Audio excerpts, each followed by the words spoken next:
on a la capacité et on a aussi cette volonté d'associer les citoyens sur deux projets. Le premier projet, c'est la création d'un 5e ouvrage dans le secteur de la Bassée, où là, avant même que l'ouvrage puisse se construire, qu'il soit autorisé à se construire, mais aussi dans la phase d'étude, faire en sorte que la population locale soit associée, soit impliquée dans le processus d'élaboration de ce projet.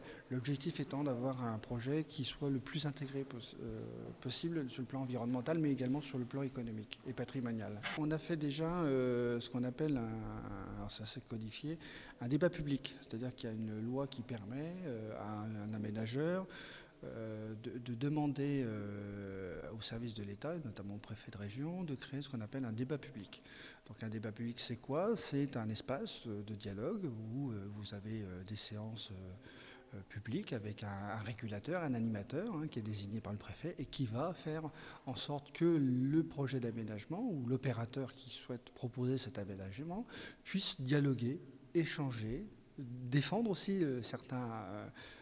enfin, quand je dis défendre, c'est surtout faire en sorte de bien expliquer les fondements de ce projet, les intérêts, et potentiellement répondre à toutes les questions. Alors, quand on parle de débat public, ça veut dire que c'est ouvert vraiment à tout le monde. Alors, ça se présente, je le disais un instant, sur des modes de conférence, mais également il y a un registre. Il y a un registre sur lequel chaque personne peut éventuellement écrire. On peut écrire sous forme de courrier. Voilà, il y a tout un processus ce qu'on appelle donc processus de débat public qui a été mené dans le cadre de ce projet.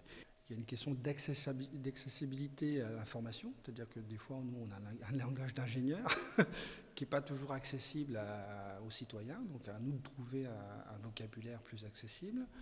On a aussi le fait de certaines prérogatives d'activité que nous, par contre, on ne connaît pas.